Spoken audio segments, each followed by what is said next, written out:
today, guys, I'm going to prove to you that real estate is farming. So fight me. If you don't believe me, I will fight you on this. Welcome to Wednesday with Jenna. Super excited that you're here. And today we are going to dig in to how your attitude about real estate is either going to serve you or swerve you off course. Serve you or swerve you. If you think about real estate like farming, you can become exponentially successful in real estate. What do I mean? Your attitude, your mindset, your approach to real estate, either serving you or swerving you off course. I sit down with agents all the time who are at a critical place in their business, and they are trying to figure out either how to become successful or how to go to the next level, or how to get their life back from being successful but not quite owning a business yet. Here's what I mean. Serve or swerve your approach to real estate. Real estate is not like hunting. You are not going to pick up the phone every single day in real estate, find someone who's ready to buy or sell now, and boom, hit the target, aim, get a client. Real estate is not hunting. It is farming. And that approach to this business means that the biggest thing that you can do in your career is, number one, understand that, and number two, be consistent. Now, it can be consistent for 4 hours a day, 2 hours a day. It could be that you're consistent for 12 hours a day. But another thing is, every client is a seed.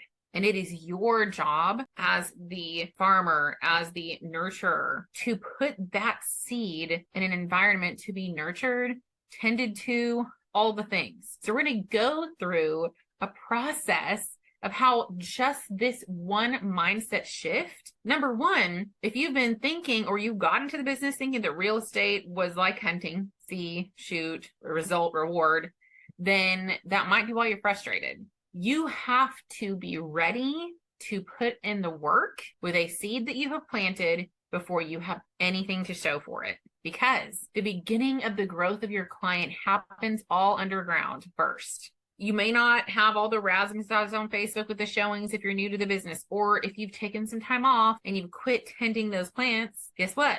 A rabbit might have come taking your plant. All right? Which means we either have to resurrect that plant with some magic, which is a skill set of conversion, or you need to start over, find a new seed and start from the beginning. It is truly about consistency. And just like farming, there are recipes to success to give you the highest chance of taking that seed, nurturing it, growing it. They even say plants respond to music, so speaking to it, okay, for our purposes, to get to a harvest, which is a closing. So there is a rhyme and a reason and a recipe and a process to this all. But it starts with you realizing that you must learn how to plant a seed, that is your client, and that floods might happen, droughts might happen, life is going to happen, freezes are going to happen. You cannot control the sales cycle. What you can control is your consistency. You can also control your skills. You can learn to be better at conversion. You can learn to generate more leads. This is all stuff that is learnable and implementable. Having said that, if you have the attitude that this is going to be fast and easy and that every lead is going to be perfect and ready to go, this is probably not the industry for you. But if you set yourself up to be patient and to be patient also, not just with the clients, but with yourself, learning to grow, you'll become so successful. The seed that you plant with your clients, a lot of that starts underground. No one's going to see the progress yet. But how you tend to that seed after it is planted, say that first initial contact, how you present yourself really, really, really matters. First and foremost, guys, you do need someone to like, know, and trust you. Here is the ticket, though. What I see a lot of agents do is they try to get someone to like, know, and trust them by telling that person about themselves. The agent talks about themselves, or they just try to get the client to tell them more about themselves, guys. And that is actually key. Getting the client to talk is key. Getting that seed that you planted to talk back to you is important. But how and what you ask them about themselves matters. Here's where I see a lot of agents really start to stop becoming the farmer, the one in control of the environment, the one doing the nurturing, and start to become another plant right next to the other plant. I say, hey, what's up? We can become friends with our clients. That's fine. That's great. And some of my clients become my friends, and all of them. Some of them. I do that on purpose. I pick and choose.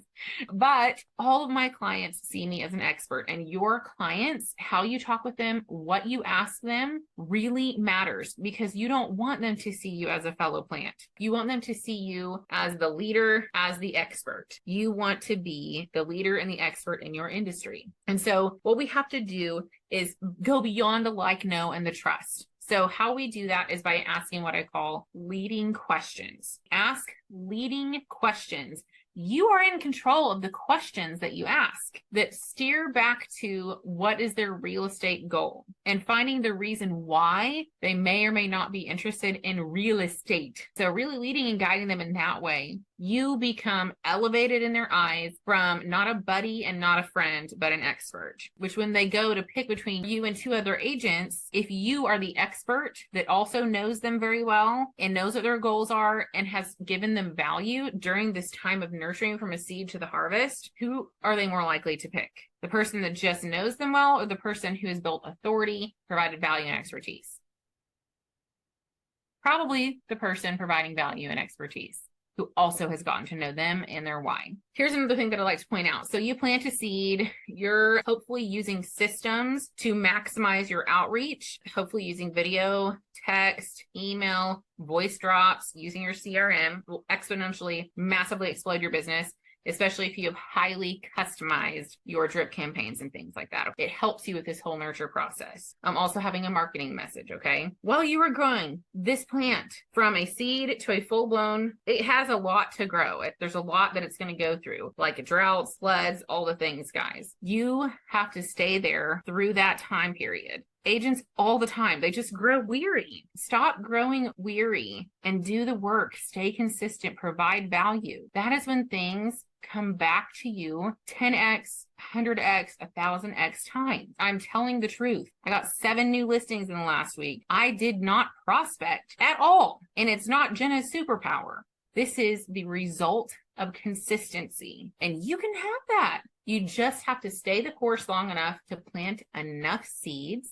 Stay with that seed, provide value, understand that person's needs and wants and desires, and stick with them through these sales cycles. In the meantime, be planting new seeds. All right, so you have a batch of seeds here, they're growing at a different pace. Batch of seeds here, they're growing at a different pace. Batch of seeds here, they're going at a different pace. You nurture. You use systems like your CRM, Facebook, and attraction marketing to help you nurture your ideal clients in a systematic way. So you're having to call 1,000 people every time, find the one person that wants to buy. Use your systems, nurture these people. And at different times, people will start to pop up from all these seeds that you have planted, all these beautiful gardens that you've been nurturing. And that is when the business becomes cyclical. That is when your phone starts to ring, not you having to go out. I did that for many years. I had to be the one going out, finding the seed, planting it, nurturing it. And after a while, though, you have these beautiful, lush gardens where your business becomes cyclical. So you have got to change your mindset about what this business is and know that if you stay the course and you stay consistent, I am telling you right now, you will have a beautiful harvest that will give back to you 10 times over probably what you even expected. And this can be done. One other thing that I will say is consistency matters too. You have to stay in front of these people, because what I've also seen, and it happens to everybody, your systems need to be working for you. You need to be working your systems, and you need to be in touch with your clients, because if you are not consistent, if all this other stuff that I said, and you're like, plants, okay, you know, whatever, that's fine, doesn't fire you up, 7 listings in a week doesn't fire you up, then this will. Someone else like me, or like some of the agents that I work with in my Real Agent Flex program, they are prospecting your clients, and they can win because they are being consistent. So you need to be consistent. And I'm going to tell you a story. I feel like this industry is full of people who feel like they have to wear stilettos all the time. If that's your gig, I think hats off. That's amazing. You're super awesome. And everybody needs to be themselves. And if that's you, then you need to do that because you need to be authentic. Hear this out. I went to a top producer luncheon for the top 500 agents in Dallas, Fort Worth. And me and my top team member, we were there. And I heard this guy speak. And he was so remarkably unremarkable. And I don't even mean that as an insult. I don't even think this guy knows how many times I have talked about him since I have seen him speak because it blew my mind. We all the time get these messages in real estate. You have to drive this car. You have to dress like this. You have to be a size 0. You have to always wear snakeskin this and Prada that and blah, blah, blah. Okay, sure. If that's your gig, you do it. But this guy has been more successful than any other person that I've been in a room with in real estate since I have in my 10 years. And I've been in the room with people who've closed billions upon billions in real estate. This guy has been the CEO of Keller Williams. He's the CEO of Ojo now. Now you probably know who I'm talking about, but he probably would appreciate what I'm about to say. Totally unremarkable in every way. He wasn't even a great speaker. But I remembered his message because he was authentic. The crux of the message was this: discipline is freedom. Consistency is the key to your freedom in this business. And a mediocre plan executed consistently is better than perfection, popcorn style. A little bit of consistency here, a little bit of consistency there. Consistency is everything. And y'all, he didn't even dress remarkably. He didn't necessarily look remarkable. He didn't speak remarkably, but he was absolutely remarkable in what he had accomplished because he was disciplined. And he knew that that was the key to his freedom and his success, and that consistency is everything. It's essentially, if you're not disciplined, you won't have consistency. They go hand in hand. So change your mindset about what this business is. It is farming. It will take time. It will take patience with yourself, and your leads don't suck. You just need to get better at planting that seed, nurturing that seed, protecting that seed, proving to that seed your consistency and your conversion tactics, and getting to know, like, and trust you, and then taking them to that next level, getting them to trust you and see you as an expert and as an authority. That will plant so many beautiful harvests that you will see later on down the road. So I hope this was helpful. I hope you have a wonderful week. If you need anything from me, you can email me at jennaharris@jpar.com. And you can also check us out on YouTube. You can also catch a lot of these sessions in little sections at the Real Agent Flex on Facebook. And I will talk to you next time. Bye-bye.